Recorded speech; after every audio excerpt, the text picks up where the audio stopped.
It's the red hot 6-2 Washington Commanders heading up to the Big Apple to take on the, let's face it, the dysfunctional 2-6 New York Giants. And we're bringing in one of our channel's all-time favorites, Awthentik, to give us a deep dive into everything that's going on in the Giants and this matchup, Commanders versus Giants, right here on Ref the District. Welcome back to the channel. Awthentik coming to join us here from the Giants side. We appreciate it. We appreciate it. I do have a special box for me somewhere. And everything. It's very welcoming here, man. Good to see you, fellas. Yeah, well, you say that now, sir, but once we get going, you might not feel so welcomed as we don't talk highly of the Giants. But I know watching Awthentik in the Beard, which is a great channel. If people here have not been out there, make sure you go there. He was in the chat earlier. You can find him there. But Awthentik in the Beard, great. The Beard, he's a homer. He's with us. You know, you guys are best friends for life, and kind of split there with your love of which team here. Big Giants fan, and I love your takes. You've been brutally honest with this Giants team not being at the draft. You were so mad they didn't take a QB and they're running it back with Daniel Jones and everything. What is going on up north that Dable, Dan Jones, they're starting to fight openly? What is going on that it's just this season is just even worse than I think most people would have thought for the Giants? Kind of reminds me of the last conversation we had. I want to say it was about 2 years ago when Stoner was telling me that the Giants were frauds. And not that I disagreed with him. You know, I did think that whole playoff run and the playoff victory was a bit of smoke. And I think that this team, especially from the top down, from owner, from John Mara down to trickling down to the general manager and Joe Schoen, started to kind of feel themselves just a little bit too much, thinking that this team was actually ready to compete and ready to just put some pieces around Daniel Jones. And, you know, that would take us to the next step that we needed to get to. I mean, we made it to the divisional round that year, played a very, cupcake type of schedule in 2022. And I think they went the wrong route when they did that. You know, I was one of the few Giants fans that actually wanted to go a different route at the quarterback position after that 2022 season.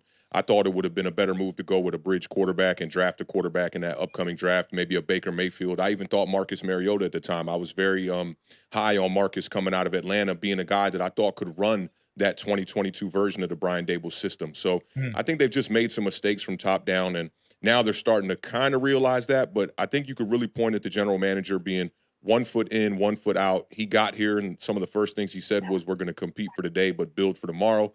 And that just sounds a lot like what Dave Gettleman said, where he was saying we were going to try to compete and rebuild this team. And it's just a cycle of a never-ending Twilight type of zone type of thing with Daniel Jones, because, I mean, we've been podcasting since 2019, and I have not seen any other quarterback as the starter, entering a season besides Daniel Jones. And he's a guy that I think can do some things, but, is very limited, doesn't have the lateral movement. And if you guys know this from this year, I mean, if you don't got the right guy at the quarterback position, you really don't have any chances of succeeding in this league. I didn't realize that since you've been podcasting, it's Daniel Jones the entire time, 6 years now. That's crazy. So you're down bad, right? The Giants are down bad. The team on the other side is on their way up, right? We've got the general manager in place, the coach in place, the quarterback in place, right? You live and work in Washington, D.C. Are you sort of are you ripe for the picking? Can we bring you over to the side and bring you on as a fan now? I mean, it's not like I'm one of these young dudes. I know a couple of my Giants homies, my youngins, in their 20s. Yeah, they've been converted. They're following good quarterback play. They're like, I'm no longer a Giants fan, but I'm 41, man. So, that casket is going to be dipped and draped in a blue towel over the top of that thing, man. I'm pot committed at this point. There's no change in teams, obviously. Okay. All right. I thought maybe he was vulnerable. He's got a couple of Super Bowls too, and 41 years. He's been able to. You guys got to. If I was going to trade franchises, it wouldn't be with you guys. I mean, come on now. Y'all ain't won a Super Bowl in 30 years, guys. Come on. I know where I'm at. I thought he was vulnerable, Trev. I thought maybe we could get him over. But I guess not. It's the baby face. He's 41. He don't look 41. That's what it is. So you kind of touched on this with your first answer, but it's been reported that John Mara and Joe Schoen aren't ready to move off of Brian Dable and Daniel Jones. What is the reason behind that? Is it that smoky playoff run that you guys had 2 years ago, or is the Coach of the Year award from Brian Dable a year ago. Like, what is keeping them to hold on to these two people a part of the organization that obviously, which I remember, Awthentik, you called that. You said the Giants were going to beat, was it Minnesota? Yeah, because the first time we played them, we played them really well. We ended up losing by 3 points in that first matchup. But to the question, so John Mara did come out and say he's pretty much committed to the general manager and Joe Schoen and Brian Dable, and he said Daniel Jones is the quarterback. I mean, this is how I look at it. They set up the contract for 4 years, but it had a 2-year out, right? They paid Daniel Jones $92 million guaranteed, $160 million contract. The out in the contract is at the end of this season. He also has an injury clause in that contract that if he's not healthy by the time they go to take the physical entering the 2025 season, he's going to be owed an extra $23 million. This is a very similar situation to Russell Wilson in Denver, which is why they sat Russell Wilson on the bench for the last couple of games that year to protect the injury clause. So they're in a terrible situation right now. And to me, if I was them, I would protect the injury clause towards the end of the year. The Giants now, according to ESPN, have a 1% chance to make the playoffs at 2-6. So if you lose, 2 to 3 more games here and then you get to the bye, I would sit Daniel Jones down. The dead cap hit, if you cut him at the end of this season, is going to be about 19 million, or no, about 20-something million. You would save 19 million, right? And then you could bring in a new quarterback. If you keep him on the roster, the dead cap hits for the next 2 seasons are just way too high to be able to cut him. So if Daniel Jones is on the roster, come June of 2025, he's going to be the quarterback for the next 2 years, 2025 and 2026, which, like I said, this is Twilight Zone. This is like, we have a chance to get out of the contract. I know John Mara said that. I don't think he's completely committed to that. You can look back at the last 3 coaching fires, and they all happen the exact same way. Ben McAdoo, after the 2017 season, they told him the same thing. He's safe. He ended up getting fired during the season. Pat Shurmur, same thing. The Joe Judge situation, 2 days or 2 weeks before he got fired, John Mara came out and said, no, Joe Judge is our guy moving forward. Joe Judge had a meltdown on the podium after his last game with the New York Giants, and he got fired that Monday morning. So I don't, I understand they're saying things to try to make it appear to be one way, but at the end of the day, if the Giants spiral out of control, this isn't a team that was committed to the rebuild and is losing games. This is a team that paid the left tackle. They paid a defensive tackle. They brought in Brian Burns at $28 million a year. They paid the quarterback $160 million. Those aren't things that a franchise does if they're rebuilding. Our general manager is preaching patience. This stuff takes, time, and it's not going to happen overnight. But the way that they have operated it is as if they're trying to get to a chip right now. Had they have drafted a quarterback, even if they kept Daniel Jones on the roster, if they would have drafted a quarterback and had him as the successor, fans would have been able to be a lot more patient. But at this moment in time, we're sitting here with the same quarterback. There's not a quarterback in NFL history that has been given this kind of a leash, right? Outside of maybe Alex Smith in San Francisco, who dealt with major injuries. And I always tell people, New York is a very blue-collar type of state, right? Where, like, if this quarterback was like, let's say, a Jameis Winston, he would have been out of here in 2 or 3 years. But they felt as if that this was not Daniel Jones' fault. And Dave Gettleman did fail to build around Daniel Jones in the beginning of his career, right? The only wide receiver that they had drafted in the first 2 seasons was Darius Slayton in the 5th round. And then they had this all-out last-ditch effort in 2021, which I thought would be the last year we saw Daniel Jones, where they brought in Kenny Galladay, they drafted Kadarius Toney, they brought in Kyle Rudolph from Minnesota, they brought in John Ross, they brought in all these different little weapons that they thought were going to be able to make Daniel Jones succeed. They did not apply any of that to the offensive line, and in return, Daniel Jones got killed and got hurt again. So you're talking about a quarterback that's been hurt 4 out of 5.5 seasons now. And it just doesn't make no sense that they're still committed to him. It's almost like they can't look at the mistake and put it in the rearview mirror and just move on. Yeah, they seem like you are, with your team, pot committed at this point, and they're all going to write it out there. Now, I had a Nabers question, but I'm going to table it for Gus here, who wants to know, how big of a mistake was Hard Knocks offseason for Dable and Schoen?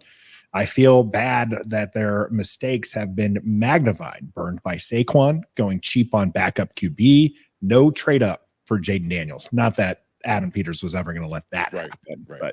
But how I know you loved the Hard Knocks and you had some great things to say about it, but unlike what it worked for Detroit, didn't make you guys lovable. It did not. And it was the first rendition of the off-season version, right? So you're not seeing like a lot of the player cut transactions and things like that. You're really just seeing a magnifying glass on the front office, which I love that. To me, it was one of the most interesting versions of Hard Knocks in the history of Hard Knocks, being able to see how these negotiations go down. Now, the New York Giants have final say on the cut, right, on the edit. And I'm a videographer by day. I'm in the film business, the audio media business, and all that, right? And if I'm smart enough, when I see the edits and I see the things that I've said that are going to be compromising or that are going to be, detrimental to how people view me, I would have edited these things out. Joe Shane went out there on Hard Knocks and literally said that Saquon Barkley was going to be worth $7 million on the market. Yikes. As he was paying Devin Singletary $5.5 million a year, $9 million guaranteed. Right. So it goes to show you how foolish the thinking is behind a general manager. And look, I'm not trying to sit up here on some high horse like I know better than these dudes, but at times I feel like I do, right? Like these dudes, his son is in the room telling him, Dad, you only get one shot at this job. You need to go get Jaden Daniels. And Dad's like, I don't know. Maybe we need to go get the wide receiver. And it just magnified all the issues that we as fans, some of the critical fans, because I don't know if this is like this in the Commanders fan base these days as much, but like in the Giants fan base, more people want positive takes and like positive narratives. They don't want to see people be critical of the team. So when we've had all these questions about Joe Shane, I mean, you look at the first draft, man, this dude had 11 picks in the first draft in 2022. We have nothing to show from that except Kayvon Thibodeau, literally. That's it. Wow. Kayvon Thibodeau's drafted number 5. Then you went Evan Neal, number 7. You went Wan'Dale Robinson over George Pickens in the second round. Cordero Flott. You had Micah McFadden in the 5th round, who's just an average linebacker. And then the other 4 or 5 guys that they drafted are not even on this roster anymore. Yeah. They come back the following year in 2023, and they double dip on some of the same positions that they had drafted in 2022. Drafted Daniel Bellinger in 2022. They traded a 3rd-round pick to get Kadarius Toney in Kansas City. They used that 3rd-round pick to address tight end again, and they bring in a washed-up Darren Waller who's obviously headed towards retirement, right? Then when that doesn't work out and he actually retires, they go in and they spend another draft pick the following season on tight end and draft Theo Johnson. So all they're doing is they're not drafting for BPA. They're only drafting by need, and they want to fill holes on this roster to try to win games. I love to get to see that, on Hard Knocks, it was confirmation for me, like, this guy is in over his head a little bit, and I'm not saying go fire him tomorrow or nothing like that, because the 2024 draft class has been a bit better. But at the same time, like, you look at some of these moves that he's done. He's the same guy that said, there's no way you can screw up having 2 picks in the top 10 at 5 and 7 and then went and screwed them up. Our left tackle went down this season in Andrew Thomas, one of the best left tackles in the game. Yeah. And you got Evan Neal just sitting on the bench collecting dust as a top 10 pick. And you're bringing in guys that you drafted barely in the top 100 in Joshua Zidu. And then now they brought some dude off the practice squad, Chris Hubbard, to come in and play left tackle. And the offensive line looks like it's in shambles. All their moves have been for the now. They can preach that they're moving for the future. All their moves have been for the now. You look at the offensive line signings that they've done already. It's a 3-year deal is the longest deal, which was to John Runyon Jr., who's one of the younger guys they brought in. But then you got Jermaine Illuminor that they brought in from the Las Vegas Raiders at right tackle. This dude preferred a 2-year deal with the Giants. All the other offensive line signings from Greg Van Roten to Aaron Stinney, all 1-year deals. So that just screams to me that they're doing all of this to try to build an offensive line around Daniel Jones. They're not doing this to try to build an offensive line for the future, which is just that you just don't get it done like that. And you look at their track record in Buffalo. They didn't draft well on the offensive side of the ball in Buffalo. All they got was Josh Allen, and that's really it. Gabe Davis, maybe, and that's it.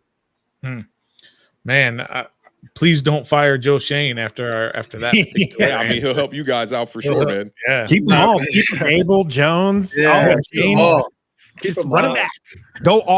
Pull a Jerry Jones Awthentik and go all in next year by just not making any changes. Listen, man, if they do that again, if they go back to 2025 and they commit to Daniel Jones, I told this to the beard, I'm going to start covering the entire NFL because, like, there's no way I'm going to be just covering the Giants like this. This stat came out the other day, and I damn near fell out my chair, man. The Giants have started off 2-6 or worse 7 of the last 8 years, man. Wow. Yeah. And another stat I know that kind of blows you away. What is it? Daniel Jones hasn't thrown a touchdown at home and all year or something like that. All year. Or in this entire season. It's been all year and some of last year. Look, the last time that the MetLife fans, it was when I was talking to y'all on our last time we chopped it up. Last time the MetLife fans have seen Daniel Jones throw a passing touchdown at MetLife was in 2022. Wow. It was when we clinched the playoffs against the Indianapolis Colts. That's the last passing touchdown that they have seen. Wow. Trev, he might be vulnerable. We'll check in with him again. Gus is asking me maybe after the game a onesie. I'm rocking a onesie this week for our victory against Chicago. Hoping to get one here against the Giants. And let's shift away from the Giants organization and kind of move to this game. Last matchup, Malik Nabers went off. And he's had a fairly good season, but against Washington, he had 10 catches on 18 targets. Pretty much the only one Daniel Jones was seeing, 127 yards and a touchdown, really abusing a defense that hadn't found its way 2 games in the season. How do you see him performing against a defense that Stoner has pointed out has been 6th all year long in passing yardage? That's kind of crazy to hear, actually. I mean, y'all pass defense was terrible last year, too. Right. And you guys lost Cameron Curl as well. I mean, Malik Nabers went crazy in that last matchup. The drop on 4th down at the end of the game, which really could have sealed it, that I think could have changed the narrative, not only about your team, but just, the New York Giants in general. Could have changed the trajectory of our season possibly as well. I got some numbers here in front of me. He caught 127 of Daniel's 178 yards. Daniel was zoned in. That's all he was throwing the ball to was Malik Nabers. And as of late, it's been Wan'Dale Robinson getting some more targets and whatnot. And Darius Slayton has come alive in the last couple of weeks as well. But I think the tape is kind of out on Malik Nabers now. And teams are doing a better job of stopping him, especially after coming back from that concussion just a couple of weeks ago. So I don't foresee it being a 18-target type of game again. But they're going to have to focus on him. They don't have anything else on this offense. And I think that's also where the general manager went a bit wrong. It's like, get a weapon, lose a weapon. And if the goal here was to bring in Malik Nabers at the 6th overall selection to be Daniel Jones' new weapon, I think you needed to prioritize bringing back Saquon Barkley, because Saquon had a lot of success, even with boxes being stacked up against these defenses. If you bring in Malik Nabers, Jalen Hyatt, Darius Slayton on the outside, all that speed, there's no way you'd be able to stack the box. So Tyrone Tracy has come alive the last couple of weeks. I think he's a good running back, but he's just a different kind of running back. Not necessarily known for that home run, even though he had one against the Pittsburgh Steelers. But I just, I think Malik Nabers, teams know now, like, look, we have to try to find a way to stop that guy, make everybody else beat us, which, in return, I think is going to be Darius Slayton might have to play a larger role in this game if the Giants want to have a chance. Do you think going forward that the Giants are going to, be sellers? I mean, you only got a week till the trade deadline. It's next Tuesday, but are they going to start kind of selling off pieces? It's not big usually in the NFL, right?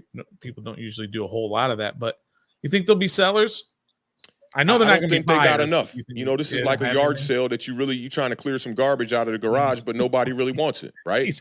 Like, what are they going to sell? That's my thing. They've paid their 4 cornerstone pieces, 3, I'll say, the 4th being the quarterback that they thought was one. But, like, you can't trade a guy like Dexter Lawrence right now. You can't trade an Andrew Thomas while he's on IR and injured for the rest of the year. You just brought in Brian Burns. You'd lose some money, but then it would also make the general manager look more like a fool. So there are a couple of guys, and I did a stream on Bleacher Report today kind of highlighting this. I think that the perfect guy to get rid of before the deadline would be Devin Singletary. And I think the perfect team for him is right within the division, the Dallas Cowboys. They can't run the ball. They're last in rushing yards per game. They're last in rushing yards per attempt. They need a serviceable type of running back, and I think that Devin Singletary is that. We found a gem in Tyrone Tracy in the 5th round here, a guy that he only played running back for 1 year at Purdue, and he was in college for 6 years. So he's got a lot of tread left on his tires. I think he can be the main staple in that running back room that was supposed to be a running back by committee type of situation in New York. But you can see in the last couple of weeks with Devin Singletary coming back, I want to say he had just 3 carries against Pittsburgh, and I think he had 8 carries against the Philadelphia Eagles. He hasn't breached 16 carries the whole entire season. So I think he'd make a perfect candidate. And we saw Cam Akers get traded away from the Texans back to the Minnesota Vikings and whatnot. And I think they got like a 6th rounder for him in that situation. If the Giants could get a 6th or best case scenario, get a 5th, I would totally take that for a guy like Devin Singletary. There are a couple other guys, some names that have been thrown around. Azeez Ojulari is one of them, but I think that he's been playing way too good as of late to be a guy that you're gonna trade to another team when you lack depth on that defensive line. We see it time in and time again that when the Giants take out Dexter Lawrence, there's nothing really up front on that defensive line. Kayvon Thibodeau's been dealing with this injury to the wrist. He's on IR.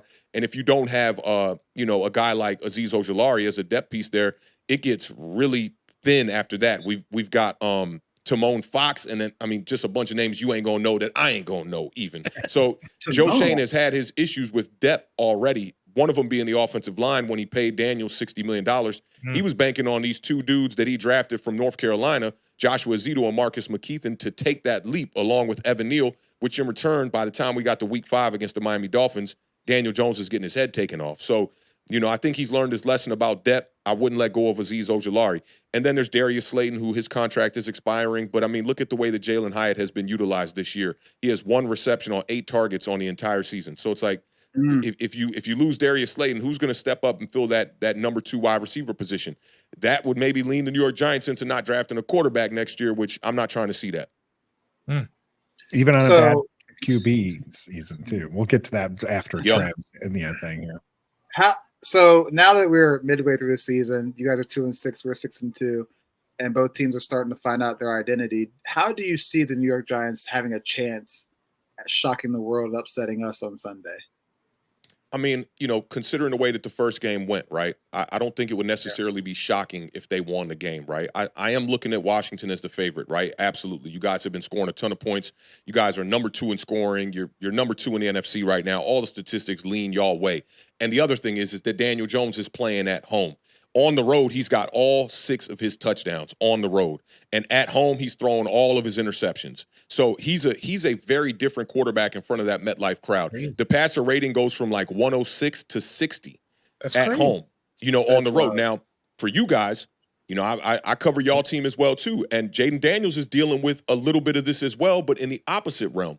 If you look at the way that y'all play, especially with your red zone offense at home, y'all are 6 of 21 in the red zone at home. Yeah. Jaden Daniels' Hail Mary, that I was at that game on Sunday, too, one of the craziest games I've ever been to in my entire life.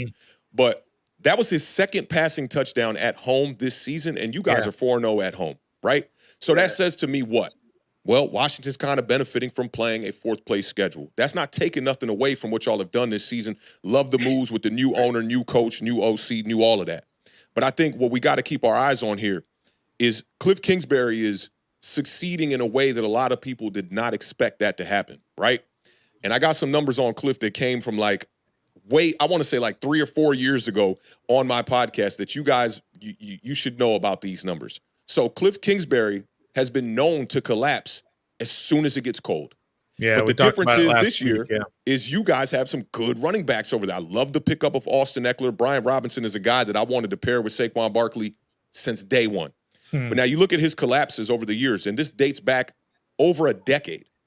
In 2013, and I'll go from 2013 all the way to 2021, he lost 5 of his last 6, 4 of his last 6, 4 of his last 6 again, 6 of his last 8, 5 of his last 5, 7 of his last 9 in his first year as the Cardinals head coach, 5 of his last 7 that year that Kyler Murray had an MVP-like season, and then 5 of his last 6 in 2021. Now, he's not the head coach, so that definitely yields well for you guys. But I am looking at the Washington Commanders as they are a good team. But how good of a team are they? I think once they go up against Philadelphia, once they go up against even Dallas, who struggled against the New York Giants as well, they only beat us 20-15. That game was there for the taking. Daniel Jones fell apart in the second half of that game as well. But once you guys play those teams, I think it'll really give you an identity of where you stand this season. Washington is on the up and up, no doubt about it. You guys got the quarterback, you got the head coach, and I think you have the offensive coordinator. You obviously got the general manager, the owner, all that stuff is intact. But it's like, I've heard people talking about this in the chat, Super Bowl and all that, and I understand you guys haven't been in this territory in very long, right? The last time you guys were a division winner was at 7-9 in 2020, right? So it's unfamiliar territory, but I think that the other thing you got to keep your eye on is Jaden Daniels is ascending, right? He's getting better and better every week. When you look at that quarterback we saw in week 1 against the Bucs, who couldn't get the ball in the end zone with his arm, but did get into the end zone 2 times with his legs, He's a stronger quarterback than people can even imagine. I know he's built kind of like Awthentik when you see him on the field, right? But he knows how to get those extra yards, and sometimes that could get him into trouble. We saw that with the injury. But I think that the gauge meter for who you guys really are, we haven't really quite had that set and calibrated quite right just yet until you guys get to go up against some more superior and less inferior competition. I mean, you guys have only beat one team that has a 500 record, and that happened on Sunday against the Chicago Bears. That's probably your best victory of the year, and I don't look at them like a really good team. That's fair, and we know you don't feel that way about the Giants either, that they're not a really good team. But they always seem to play Washington pretty well, and especially that defensive line. Thibodeau tends to really show out against Washington. How can Washington's offensive line, which has improved, which might be shocking, under Bobby Johnson, who came from the Giants and didn't do so great over there. Maybe, if you whiff on a top 10 pick offensive tackle, that probably doesn't help. But how can this offensive line help Jaden Daniels with the rib injury keep upright against a rushing attack that is still pretty good and one of the Giants' strengths? Yeah, Giants came into last week leading the league in sacks with 31. I think they're at 35 right now. I think a little bit of it is smoke, though, just a little bit. Dexter Lawrence, obviously not. That's right. The real deal. He's the fire right there. But I think you guys did a good job last game. You guys did not shy away from Dexter Lawrence. You guys had a lot of double teams right on him, and y'all ran it right through the A-gaps. And I think that's going to be the formula. A lot of people thought that the Giants were weaker on the outside, and you could run some outside zones against their two speed edge rushers in Kayvon Thibodeau and Brian Burns. This week is going to be Azeez Ojulari. And I think Azeez Ojulari is just as good, if not better, than all the pass rushers we have on his team. He does lead the New York Giants right now as far as the edge rusher room goes in sacks. He's got one more than Brian Burns, two more than Kayvon Thibodeau. But I think a heavy dosage of run, y'all know, on Awthentik and the Beard, I was just about to say that's crazy. We are run the damn ball. That's what it is. It's STFURTDB. That's what it's all about. And, I just tweeted something out just before I came on here. Look, I don't want to hear about none of these analytics about the run. It's all about yards and touchdowns. And I think that's where you guys can, kind of relegate what the New York Giants do up front as far as, the pass rushing. And Jaden Daniels, man, he adds that extra element of being able to run himself. So I wouldn't be too worried coming into this game. Take care of Dexter Lawrence. I think everything else will fall in place. All right. Well, so I want to get your official pick here on our show. We put out some graphics later in the week with all of our official picks, and we'll all give ours as well. So give us your official score and how it gets that way. I think we're looking at probably a 13-point victory for the Commanders. I mean, the Giants offense has struggled to score points, not only at home, but just in general, we've struggled to score points. Came into last week, 14.1 points per game. And Daniel Jones is just the kind of quarterback that doesn't do those extra things like you're seeing from a Jaden Daniels. The deep ball accuracy, the deep ball touch, being able to laterally move in the pocket and manipulate the pocket a certain way and buy time to be able to get his receivers open down the field on broken plays. Daniel Jones is a guy that has to play within the script of the offense that Brian Daboll has literally dumbed down so that his quarterback can try to succeed and not turn the ball over. One turnover in this game is going to make this game get ugly for the New York Giants, but I think it'll be something like, I'll go like 30. Let's go 30-17 in favor of the Washington Commanders. But if you never know, maybe we get some version of Daniel Jones where, the mutant comes out, he turns into X-Men or something, and he can play a good game out there. I mean, we have seen a couple Vanilla of games. Vic, as he's called. Yeah, maybe the Vanilla Vic. I don't know who coined that phrase. That's a disgrace to Mike Vick right there.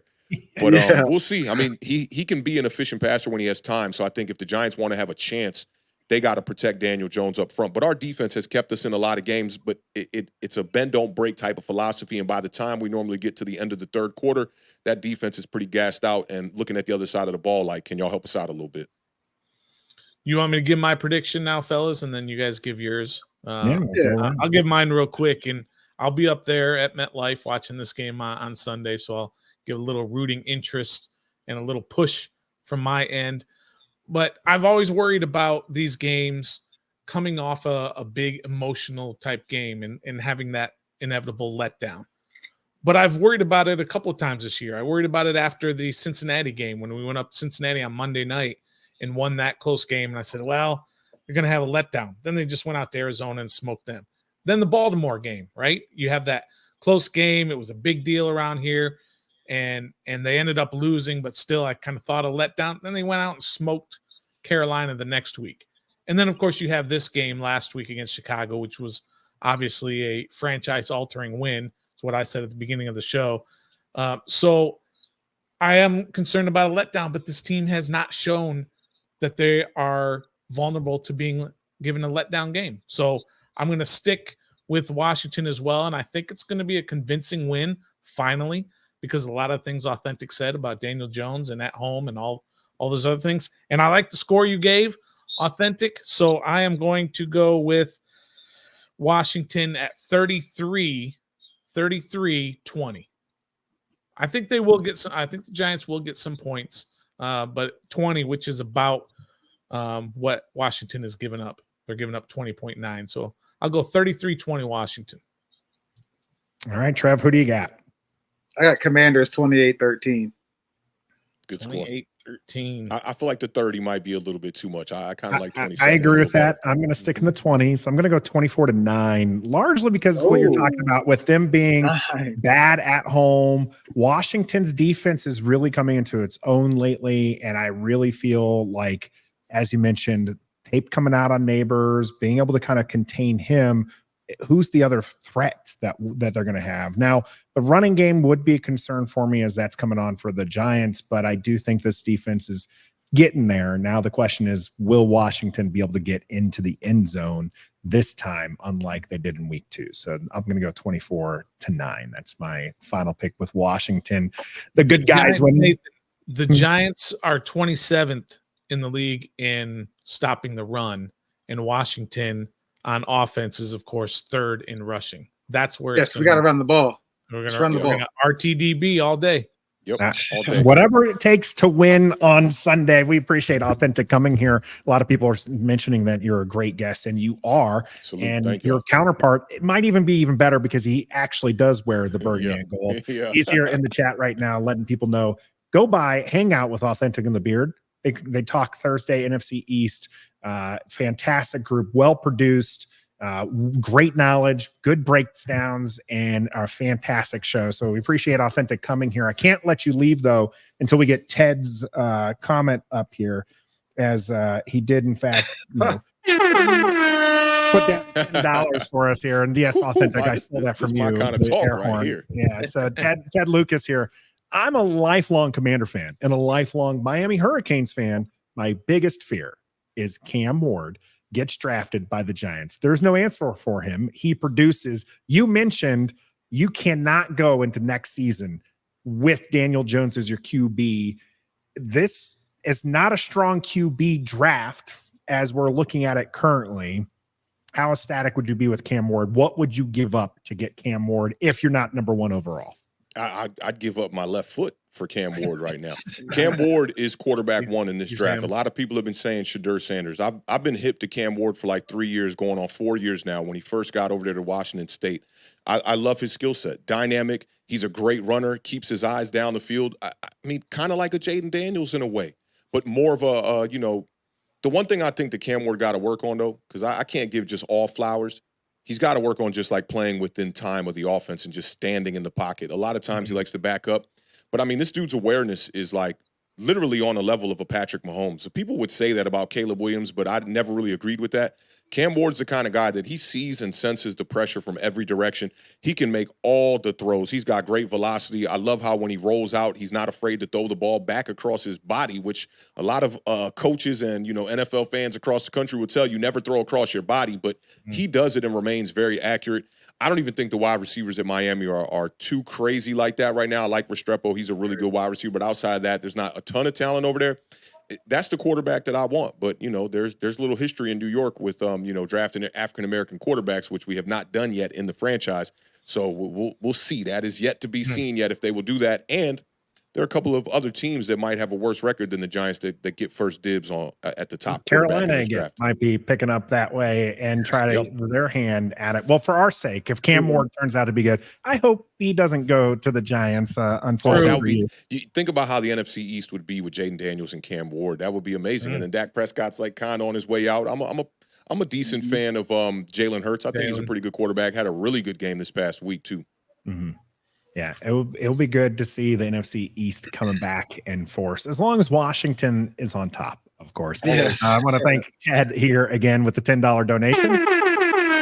And of course, I want to send out a big thanks to Awthentik. Thanks for coming on here on Ref the District, giving us some insights in both the Giants organization and how we think this game is going to go. Make sure you head on over to Awthentik and the Beard and sub up, just like Hermit Rob has already done here on our channel. So thank you, Awthentik. Appreciate y'all, man. Thanks for having me. Thanks, Awthentik. Yes, sir.